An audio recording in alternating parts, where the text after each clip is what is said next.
اس video میں بتایا جائے گا کہ وہ کون سے 7 اعمال ہیں کہ جن کو کرنے سے اللہ عز و جل اپنے بندے کے گناہوں کو مٹا دیتا ہے، یعنی اپنے بندے کو گناہوں سے پاک کر دیتا ہے۔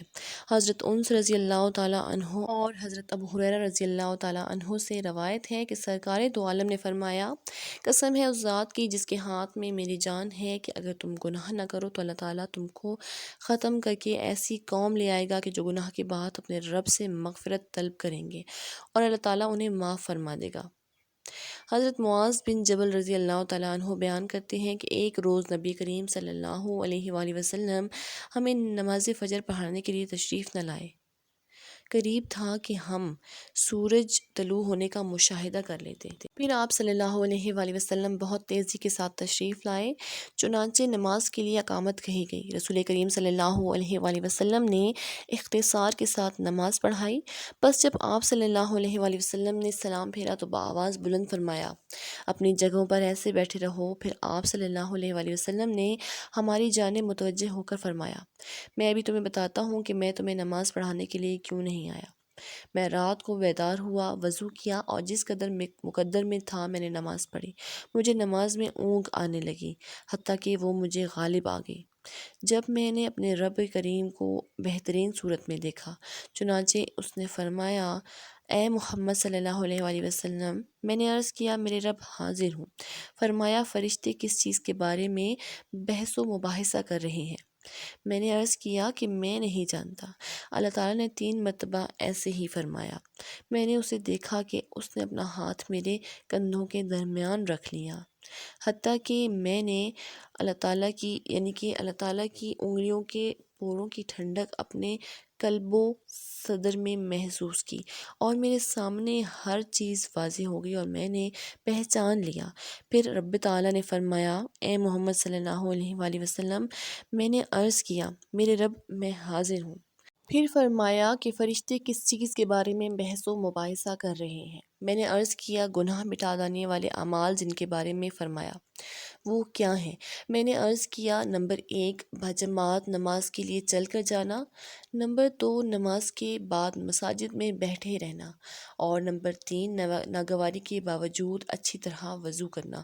فرمایا، پھر وہ کس چیز کے بارے میں بحث کر رہے ہیں؟ میں نے عرض کیا، نمبر 4 درجات کے بارے میں فرمایا وہ کیا ہیں؟ میں نے عرض کیا، کھانا کھلانا، نرمی سے بات کرنا اور جب لوگ سو رہے ہوں تو نماز تہجد پڑھنا۔ فرمایا، کچھ مانگ لیں۔ میں نے عرض کیا، اے اللہ، تجھ سے نیک اعمال بجا لانے، برے کام چھوڑ دینے اور مساکین سے محبت کرنے کی توفیق مانگتا ہوں، اور یہ کہ تو مجھے بخش دے اور مجھ پر رحم فرما، اور جب تو کسی قوم کو فتنے سے دوچار کرنا چاہے تو مجھے اس میں مبتلا کیے بغیر اپنے پاس بلا لینا۔ میں تجھ سے تیری محبت کرنے والوں کی محبت اور ایسے عمل کی محبت کا سوال کرتا ہوں جو مجھے تیری محبت کے قریب کر دے۔ پھر رسول کریم صلی اللہ علیہ وآلہ وسلم نے فرمایا، یہ خواب حق ہے، بس اسے یاد کرو اور پھر اسے دوسروں کو بتاؤ۔ امام ترمذی نے فرمایا کہ یہ حدیث حسن صحیح ہے، اور فرماتے ہیں کہ میں نے محمد بن اسماعیل یعنی امام بخاری رحمۃ اللہ علیہ سے اس حدیث کے متعلق دریافت کیا تو انہوں نے بتایا کہ یہ حدیث صحیح ہے۔ حضرت عبادہ بن صامت رضی اللہ تعالیٰ عنہ کہتے ہیں کہ آپ صلی اللہ علیہ وآلہ وسلم نے فرمایا، جس شخص نے یہ گواہی دی کہ اللہ کے سوا کوئی معبود برحق نہیں، وہی اکیلا اور یکتا ہے، اور محمد صلی اللہ علیہ وآلہ وسلم اس کے بندے اور اس کے رسول ہیں، عیسیٰ بھی اس کے بندے اور رسول ہیں، وہ کلمہ اللہ اور روح اللہ ہے جنہیں اللہ تعالیٰ نے مریم علیہ السلام پر القاء کیا تھا، اور جنت و جہنم کا حق ہے، اللہ تعالیٰ اسے جنت میں داخل کرے گا۔ بخاری و مسلم کی حدیث شریف ہے۔ حضرت ابو ذر رضی اللہ تعالیٰ عنہ کہتے ہیں کہ رسول کریم صلی اللہ علیہ وآلہ وسلم نے فرمایا، مجھے جبرائیل علیہ السلام نے کہا ہے کہ اپنی امت کو خوشخبری سنا دیجیے کہ جو مرتے دم تک شرک نہیں کرے گا وہ جنت میں داخل ہوگا۔ حضرت ہانی رضی اللہ تعالیٰ عنہ کہتی ہیں کہ رسول کریم صلی اللہ علیہ وآلہ وسلم نے فرمایا، لا الہ الا اللہ کہنا کسی گناہ کو باقی نہیں چھوڑتا اور اس جیسا کوئی عمل بھی نہیں ہے۔ توبہ بھی گناہوں کا کفارہ بنتی ہے، چنانچہ جو شخص کسی بھی گناہ سے توبہ کرے تو اللہ تعالیٰ سے اس کی توبہ کو ضرور قبول فرماتا ہے۔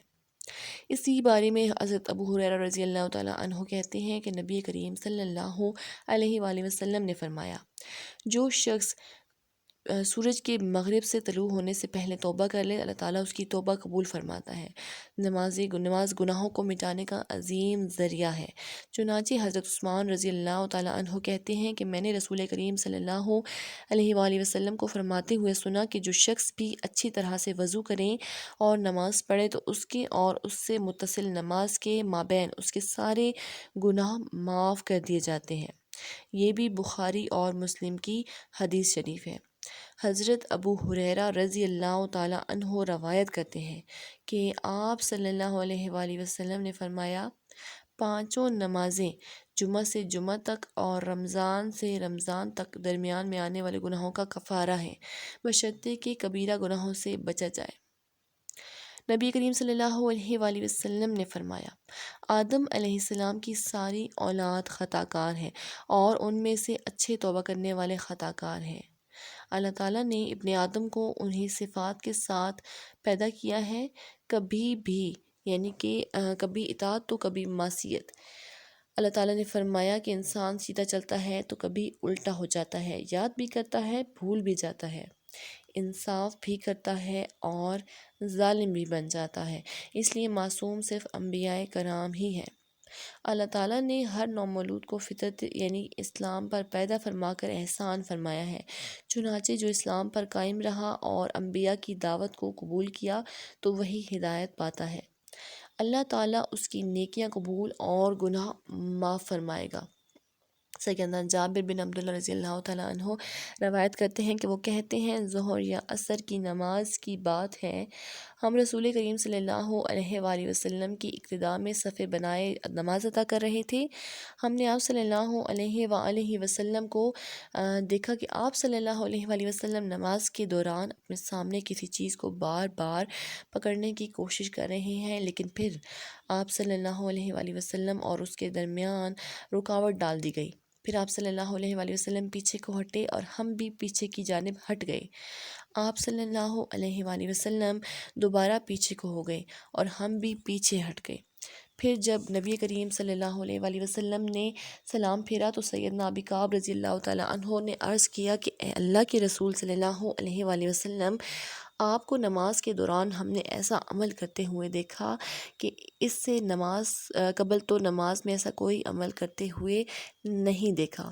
آپ صلی اللہ علیہ وآلہ وسلم نے فرمایا کہ میرے سامنے جنت اپنی نعمتوں سمیت پیش کی گئی، میں اس کے انگوروں کا گچھا توڑنا چاہا تاکہ تمہیں دکھاؤں، اور اگر میں اس کو پکڑ لیتا اور زمین و آسمان کے درمیان موجود تمام مخلوقات اسے کھاتی تب بھی اس میں کوئی کمی نہ ہوتی، لیکن پھر میرے اور اس کے درمیان رکاوٹ ڈال دی گئی۔ اسی طرح میرے سامنے جہنم کو پیش کیا گیا، جب میں نے اس کے شعلوں کی طرف جو ہے وہ حرارت اس کی محسوس کی اور تو میں پیچھے کی جانب ہٹ گیا، یعنی کہ جہنم کو پیش کیا گیا اور جب شعلوں کی حرارت کو میں نے محسوس کیا تو میں پیچھے کی جانب ہٹا۔ میں نے اس میں زیادہ تعداد عورتوں کی دیکھی کہ جنہیں جب کسی چیز کا امین بنایا جاتا ہے تو وہ اسے راز نہیں رکھتی، اسی طرح جب سوال کرتی ہیں تو خوب اصرار کرتی ہیں، اور جب انہیں کوئی چیز دے دی جاتی ہے تو وہ خیانت کرتی ہیں۔ اللہ عز و جل سے دعا ہے کہ ہم سب کو نیکی کی باتوں پر عمل کرنے کی طاقت و توفیق عطا فرمائے تاکہ ہم اپنی زندگی کو سنوار سکیں۔ آمین ثم آمین یا رب العالمین۔